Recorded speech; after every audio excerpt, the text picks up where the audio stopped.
দুদিনে ভারী বর্ষায় ফুসছে তিস্তা সহ অন্যান্য নদী। সতর্কতামূলক প্রচার শুরু প্রশাসনের। ধস জল বিপর্যস্ত জনজীবন।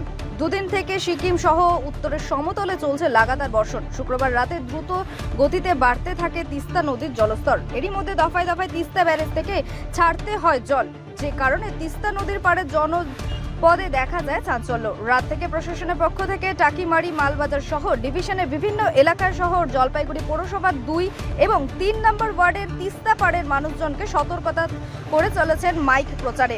রাতে জলপাইগুড়ি সদর ব্লকের গোয়ালমারি নন্দীপুর গ্রামের জলমগ্ন মানুষের খোঁজে খবর নিতে পৌঁছে যান সদর মহকুমার শাসক সহ অন্যান্য আধিকারিকেরা। অপরদিকে পাহাড়ে ভারী বৃষ্টির জেরে ডুয়ার্সের বিভিন্ন নদী সহ পাহাড়ি ঝোড়াগুলোতে বইছে জল। আশঙ্কায় রয়েছে হরপা বানের। লাগাতার বৃষ্টির কারণে শুক্রবার রাত থেকে শিলিগুড়ি থেকে কালিম্পং যাওয়ার পথে তিস্তা খাল এলাকায় নদীর জল উঠে আসে রাস্তায়, থমকে যায় গাড়ি চলাচল। দুদিনের এই প্রাকৃতিক দুর্যোগের কারণে কার্যত বিপর্যস্ত অবস্থায় শিলিগুড়ি, জলপাইগুড়ি, কালিম্পং, দার্জিলিং জেলার স্বাভাবিক জনজীবন।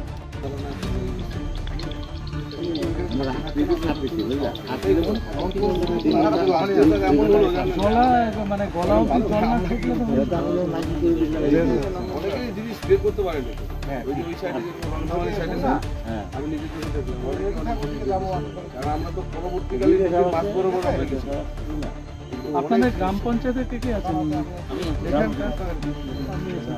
আপনারা আপনাদের যে QRC আছে, ঠিক আছে, জড়ো করুন,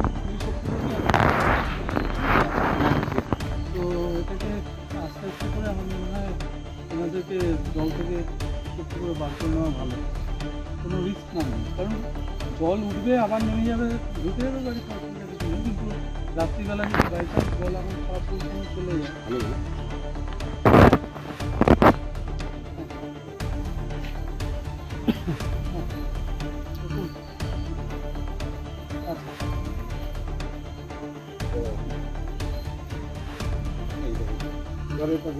নিজেই সব বল মারি